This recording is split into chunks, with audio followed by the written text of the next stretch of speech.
Hey y'all, IrixGuy here. Welcome back to another live show. This is IrixGuy's live show, episode 154. And I got a little bit of feedback here. Let me make sure I get that properly taken care of. Let's see, here we go. Okay, that should be gone now. You shouldn't be hearing the feedback. Today, what we're going to talk about is a little bit of everything. Appreciate everyone tuning in to my live stream yesterday. Yesterday being October the 29th. Of 2022 in the United States of America.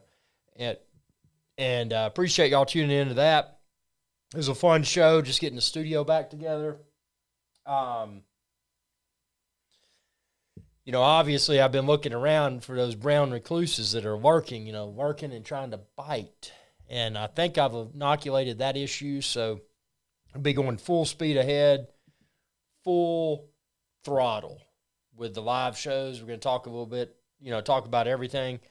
This behind me today, if you're wondering where I am, I'm on top of Murray Ridge in the Smoky Mountains, also known as Dripping Spring Mountain, because when you get to the top of the mountain, and it's a decent ascent. I mean, you're going to ascend several thousand feet. I think it's like 5,700 feet at the top or so, a little bit below 6,000, but when you get up there, it's called Dripping Spring Mountain because the only water you're going to get is this little spring, and it's just a gentle drip. It's like a drip, drip, drip. So if you don't plan ahead and you don't, pack in a little bit of water, you're gonna have to find that spring. Now I know where the spring is. Not everybody knows where the spring is on Dripping Spring Mountain. So, always good to have plenty of water just in case. Obviously it's optimal to purify your own water when you're in the backcountry, but I had plenty. Silver Horse 32, very pretty. We were in Gatlinburg last weekend. Yeah, man, it's I wish I was up there now because it's peak fall color, I think. We did this particular photo that you're seeing here.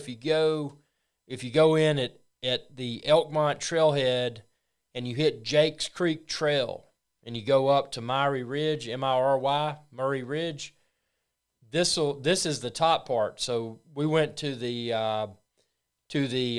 summit of Murray or Murray Ridge, however you pronounce it, and that's where I took this. This was a few years ago.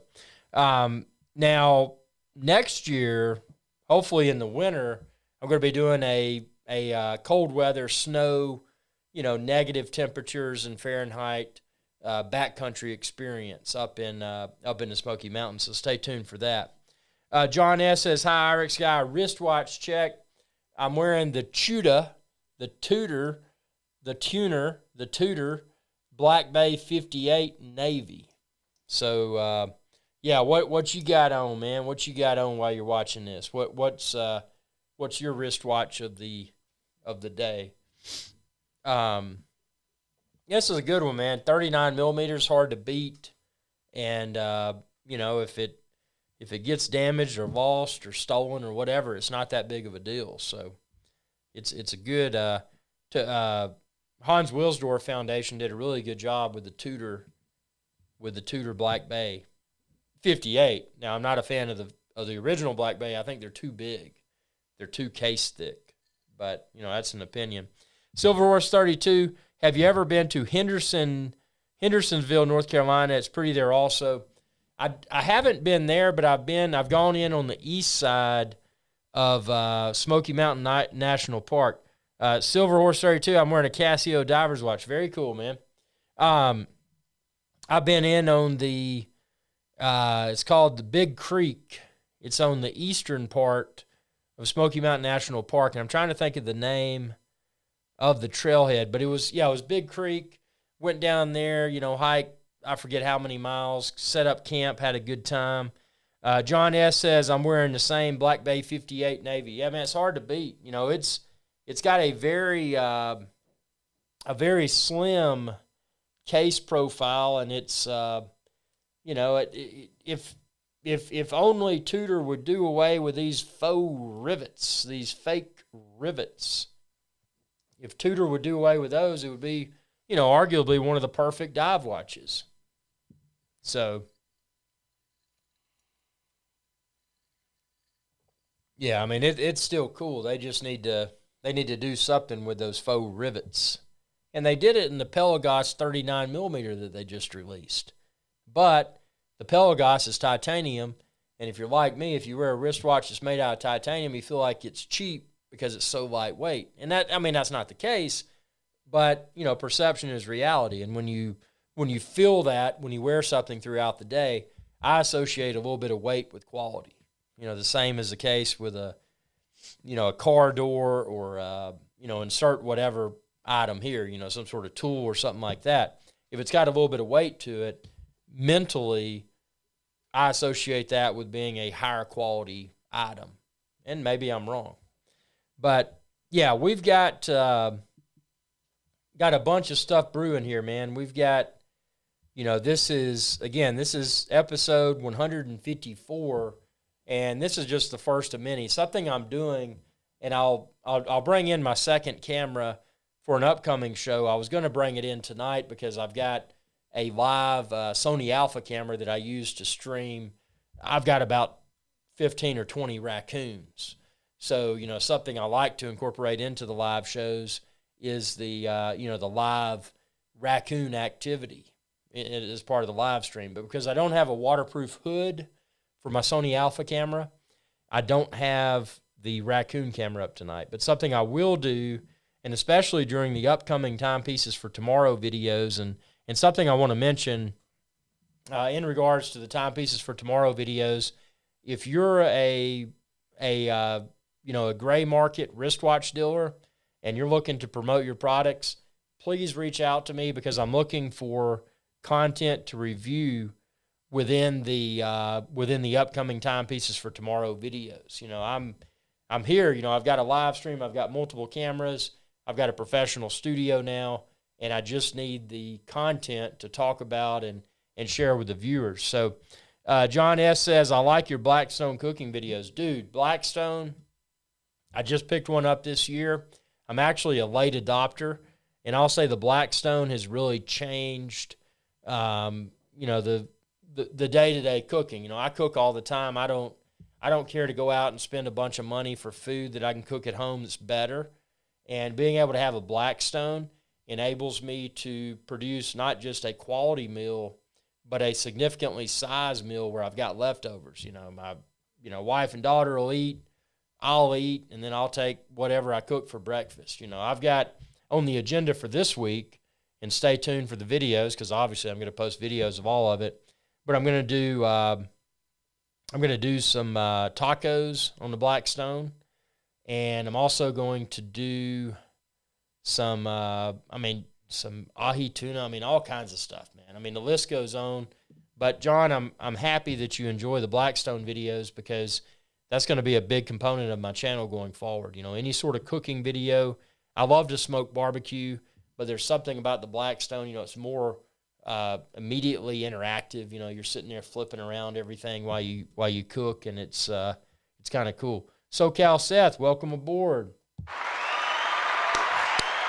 Deeply appreciated. Good to see you back, man. SoCal Seth is one of the long-term, like John also, and Silverhorse, some of the long-term IrixGuy's Adventure Channel viewers. And that's what it's all about, man. Keeping an audience, growing an audience.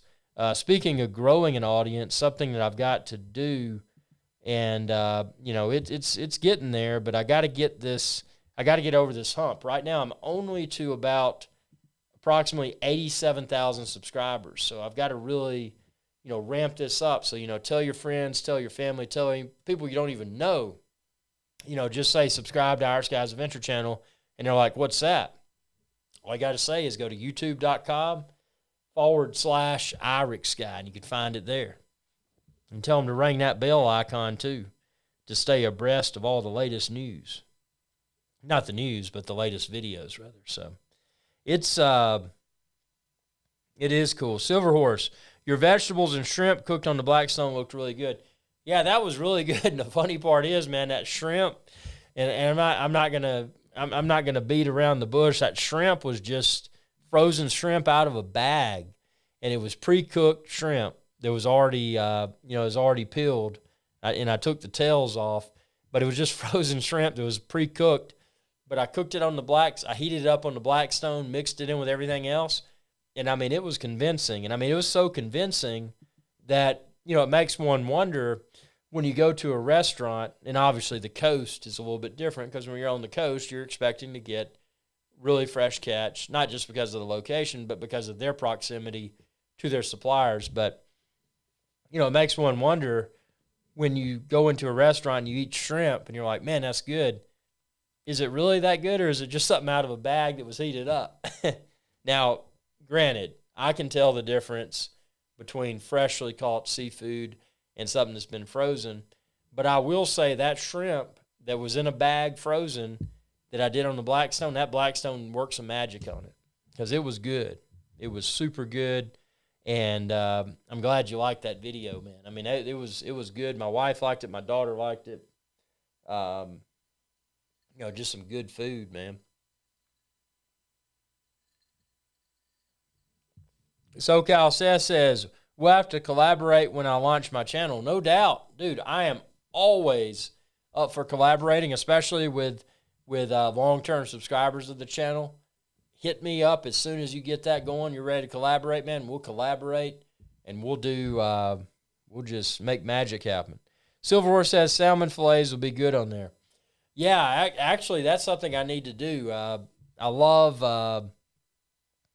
salmon with a little bit of, sometimes I'll do some, something simple, just olive oil, salt, sea salt, and pepper. But, what would be really good, too, would be salmon patties. When you do those with you know what I'm talking about. I mean, you said you're from North Carolina, so,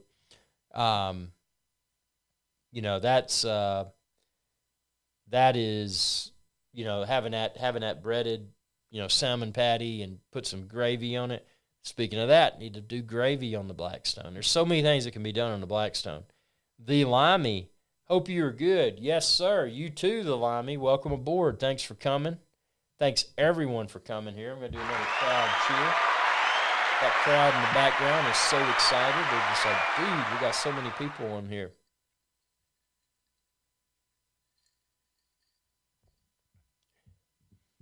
SoCal says, unless you're right on the coast, I'd say probably it's frozen. Yeah, that's a fair statement.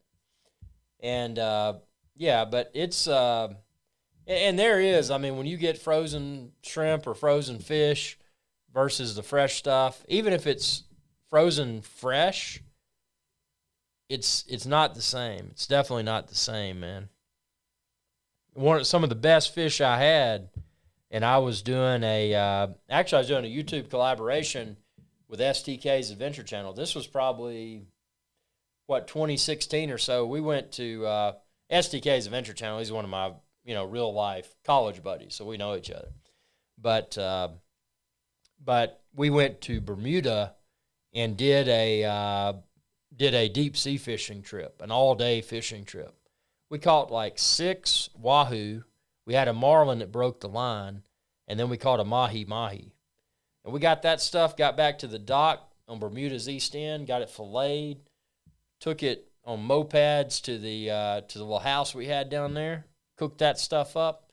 Freshest fish I've ever eaten, man. I mean, caught the fish, got it filleted on the boat, and then put it on a moped and took it a few hundred yards to the house in St. George's, Bermuda. So that was some good stuff, man. Yeah, we got so many people tuning in here. I mean, this is got to get these live shows really going big. YouTube is really pushing the shorts, the short form videos. And I don't have a problem with the short form. I've always, historically when I thought of short form, I thought of, something like the competitor that I don't like, TikTok. I'm not a fan of TikTok. But you see these videos, and again, everybody's subject to their own opinion. Obviously, it's popular, or they wouldn't be as prevalent as they are. But when I think of TikTok, I think of like just these little hyperactive, just silly, stupid videos because they don't have enough time to properly portray what's needed. And see, that's the pitfall of TikTok. And I love YouTube. YouTube is my thing. But what I love about YouTube is that YouTube is currently pushing the production of short form videos. Hold your phone up this way, the vertical orientation, and shoot up to, I think it's 60 seconds or so. If it's shorter, that's probably even better. But the cool thing about Silver Horse says, I need to get going. I'll catch you on your next live show. You too. Thanks for dropping by, Silver Horse. Always a pleasure. Thanks for your subscription. But yeah, with the short form videos with YouTube, there's a value add there because I can post these YouTube shorts, but then I can also have an exhaustive, traditionally sized, 16 by 9, 4K video and properly showcase what I need to do. But right now, for example, tonight, I posted a video and it was entitled BBQ Feast to Go, Barbecue Feast to Go.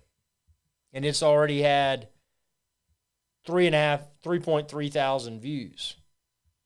And it's received, and this is all public information, I'm not sharing anything that's confidential. It has received 87 likes so far. So, I mean, that's a testament to the importance and the perceived value of a short form video on YouTube. Again, they're called YouTube Shorts. So that's why, I'm posting a lot of YouTube Shorts, not because I like YouTube Shorts necessarily. I mean, it's all right. It adds to the bucket. But, ultimately, I'm here for my audience, and I'm here for, just having a good time and making money. And it's good to see that YouTube is, here's what I don't want to see happen. I don't want to see a competitor such as TikTok dethrone YouTube. That should never happen. YouTube is the number one. And the reason I say that is that YouTube, and I'll never forget when, did my camera die? Hold on 1 second. Let me put my camera back on.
So you're seeing a black screen for just a minute, and I'll tell you what happened here, and it's going to come back. Let's see. Let me flash up.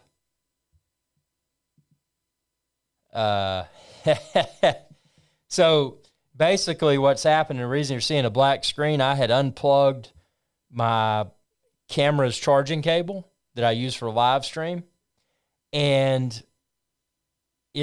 I plugged in an air freshener in place of it, and I forgot to plug the camera back in. So we'll be back on video here in a second. Short videos to hook them, long video to entertain them. Yeah, yes, sir. There you go. The Limey says, what's going on in the watch community? It's gone to the dogs. Archie and Tim, Anthony and Nick. It's depressing. Do you think Archie thing is ratings BS? I miss normal watch review. We're going to talk about, let me turn this camera on. It may have enough charge now to be able to talk to you, the Limey. Hold on just a second.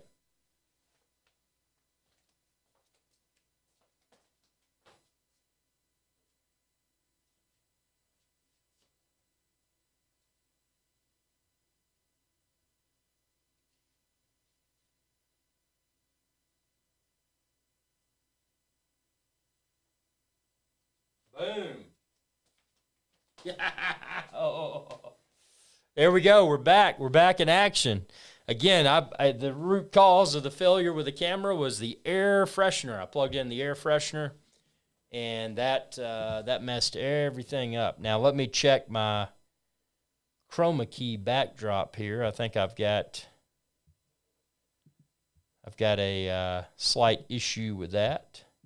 There we go. That issue has been resolved. It should be resolved here in just a second. You'll see that bar go away. Okay, so John says, I agree with the Limey.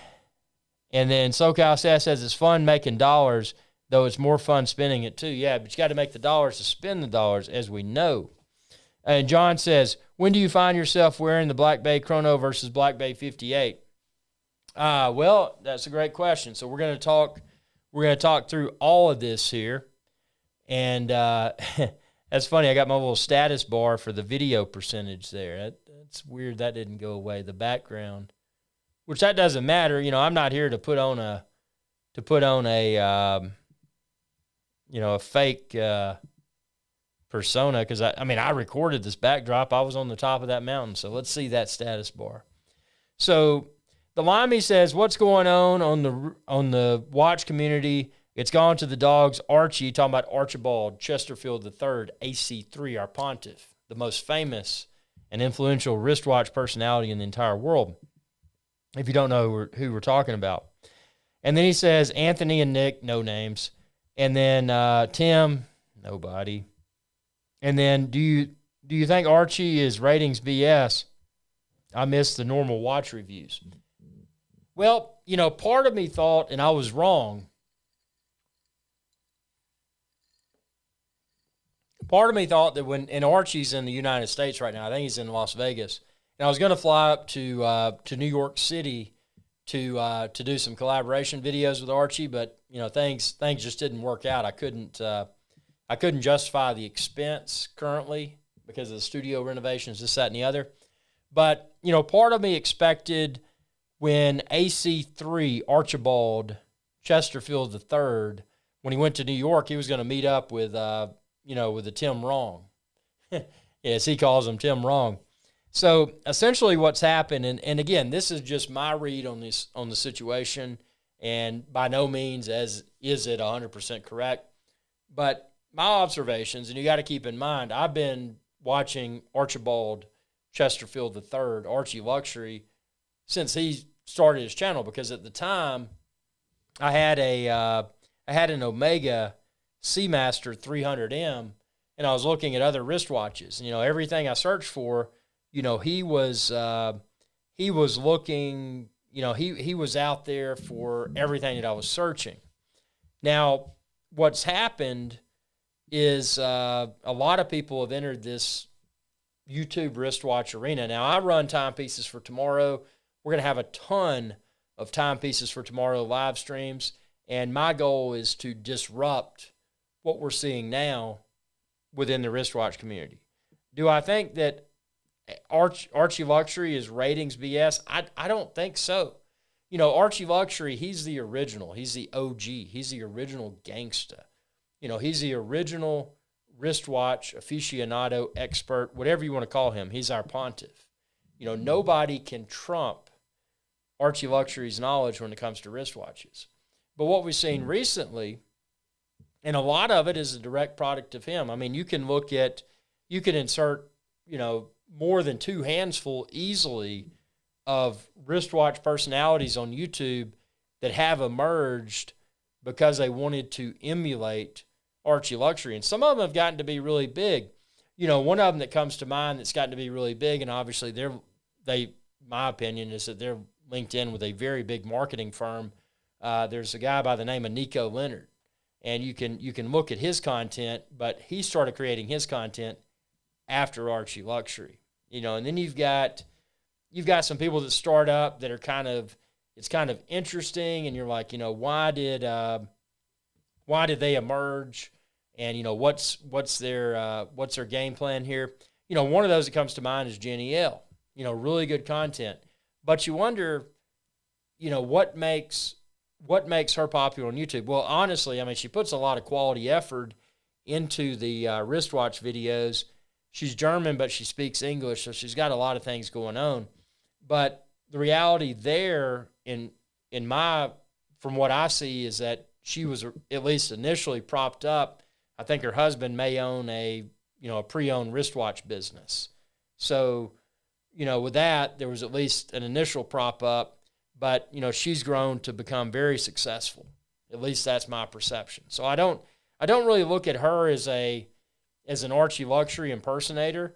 I look at her as someone that, she probably got into it because her husband had a wristwatch business, and she was a pretty face for the YouTube monetization model, and probably to push sales to her husband's business. Why not? Capitalism is great. So, she's kind of an outlier, but then you see someone like, you see Watch Gringa or whatever. She changed her name to, it's not Watch Gringa anymore, it's some other channel. That, in my opinion, is someone that was a direct, trying to directly impersonate Jenny L. You had the female that was a no-name on YouTube, and then actually their channel's grown somewhat. They've grown to a somewhat decent size, but I think they were probably propped up too. When I say propped up, I mean some sort of financial backing. And then you've got channels like what was his name, the Timeless Watch channel, and then he changed it to Oshin. What you're going to notice, these channels, they used to have kind of the cool name, and then like Watch Gringa, and then she changed it to whatever her name is, and Timeless Watch channel changed it to his real name, which was Oshin or whatever, what we assume is his real name. I don't know the guy. So it's interesting to see how all of this has panned out. Now, Oshin actually had some really quality content. I mean, the video quality, not just the production quality, but the audio, everything was on point. But then it makes, oh wait, we lost the camera again. But it makes me wonder if that was, the camera's completely dead. See, it's, even though I've got it plugged in, hold on a second.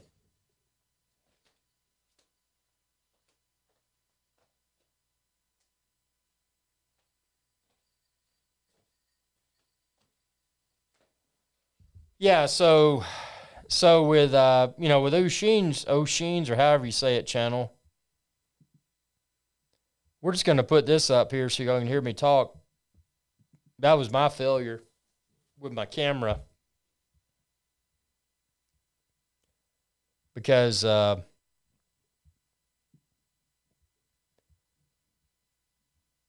I unplugged it and put the air freshener in, but yeah, Oshin, nothing wrong with the dude. I mean, he had great production quality, this, that, and the other. But then he went the route of the others. He changed his channel from what was called the Timeless Watch channel, and then he rebadged it his name or whatever we think's his real name. I don't know the dude. So it's just interesting to see, what people are doing within this YouTube wristwatch community, and again, a lot of them, if not all of them, track back to Archie Luxury. I mean, he's the original. He's the OG when it comes to YouTube wristwatch channel. I mean, he was on YouTube. Archie Luxury was on YouTube talking about wristwatches before anybody else, before most people even cared about wristwatches. And, a lot of people became interested in wristwatches because of the perceived investment opportunity. Again, this is not investment advice, but a lot of people became interested in it because of that. And, but Archie was in there way before the hype. He was in there when people were like, well, why should I wear a wristwatch? I've got my phone. It seems kind of redundant. But, Archie's the old OG. He's a great guy. Nobody can trump him. SoCal says, I know Teddy Baldassar does some watch content as well. Yeah, now Teddy's a unique cat. Now his videos are pure class, very well edited. Even before he got his connection with Kevin O'Leary, Mr. Wonderful from Shark Tank. he's always had quality content. I don't look at Teddy as someone that has emulated Archie Luxury in any way whatsoever. I just look at him as someone that's passionate about wristwatches, and he happened to, because of his production quality and his enthusiasm, he developed a relationship with a multi-billionaire or multi-millionaire, I don't know his net worth, but Kevin O'Leary, and that's really helped to take his content to the next level. I mean, when you've got that kind of money behind you, there's no limit to what you can do. So, but yeah, I mean, the Limey, what you're talking about, what's on with the wristwatch community, and then there's Tim, and the funny thing is, if I was Archie, if Archie would, and Archie's going to be Archie, do his own thing, which I respect. Don't follow the opinions of others. Do your own thing. But if there was one thing, if I was in his shoes, one thing I would stop doing if I was him is even mentioning this other person's name, Tim, because, and I don't know Tim. Tim seems like an all right dude, but it became, to me, the optics were blatantly obvious that this individual was interested in wristwatches, and then, they, quote unquote, befriended the number one wristwatch personality in the world, which is Archie Luxury.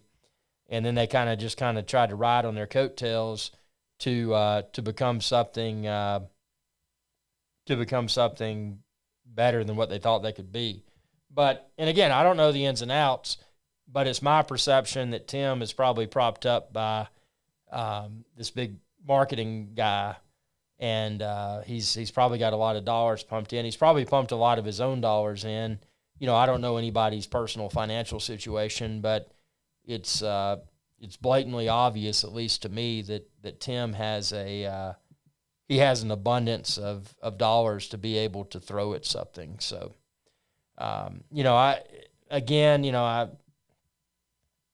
great question, the Limey. I want to comment and kind of closing statements of what I just said. Archie has always been and always will be the number one and also the original YouTube wristwatch personality. I mean, nobody's going to take that away from him. And, it's good. It's good to see someone like him making hundreds of thousands of dollars a year just off of YouTube and its side ventures. I mean, that is very nice to see, in my opinion. And the Limey says, Tim definitely stole Archie's shtick, as Archie would say. I've been watching Archie for probably as long as yourself. I agree, he is the OG. No doubt, he is definitely the OG. SoCal says, I know Teddy Baldassar does some watch content as well. He puts some good content. Content out, but I don't like him personally. Yeah, he does a good job with it. And, Teddy doesn't get in, or at least the perception is he doesn't get involved with all the marketing, whatever, that a lot of these other watch channels do. And then you've got someone like Jack and Bark. Jack and Bark does, he does a lot of videos, good production quality. I don't see him as someone trying to emulate Archie Luxury. I see Jack and Bark, being someone that, is trying to promote their own watch straps and this, that, and the other. So the Limey says, did a similar thing to TGV, the man who banned more subs than he has as active subs. Yeah, TGV, let's see, that's the, what's that? Not the Timepiece Gentleman, but the Urban Gentry or whatever. I get them all mixed up. Those guys, I don't know anything about. I know that Timepiece Gentleman or whatever, that that channel's just been a train wreck. I don't know what they're trying to do, man. That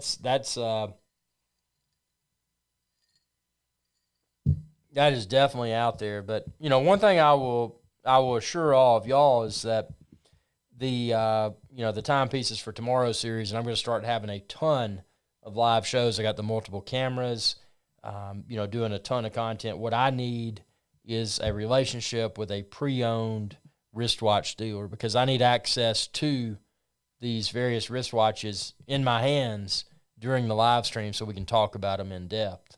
And, also, if that wristwatch dealer is looking for, for someone to push sales to their site, I can do that. Obviously, I expect a commission, but, with affiliate links, that's something that's easy to accomplish. So, that's the other thing that's going on. But, yeah. Yep. Again, I hate that I didn't get to meet up with Archie Luxury in the United States. But, again, this is a business of mine, and I've got to, always look at ROI, return on investment.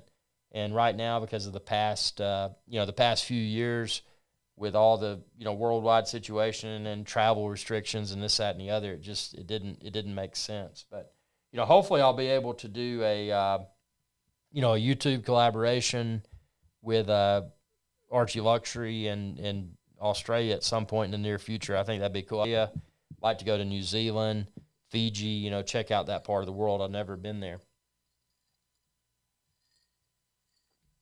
But, yeah, I apologize this camera died. I mean, again, it's my air freshener's fault. I plugged the air freshener in, and it was too tall, and it stuck where the USB cable for the camera goes. But, that's how things work, man. That's how it goes. SoCal says, if you missed it, I'm sporting the Vincero Wayfinder limited edition. I was lucky to get a hold of. Very cool. Cool, man. Yeah, it feels good to have an appropriate wristwatch on the wrist. In this day and age, everybody thinks, "Oh, dude, it's just, it's all about the smartphone or whatever." No, you got to have a good wristwatch, because if you don't, you're just not cool. At least that's my opinion. You got to have a good wristwatch. So, everyone, I appreciate y'all tuning in. I got to get to some. I smoked some pork, and I did that yesterday, and I got to make some barbecue nachos. So I'm going to go make some barbecue nachos. Y'all stay safe, have fun, stay tuned for another live show soon. Appreciate y'all subscriptions, your support, your super chats. And again, it helps me to continue to grow. And we're going to take this channel to the next level. Thanks for your viewership, and y'all have a good day.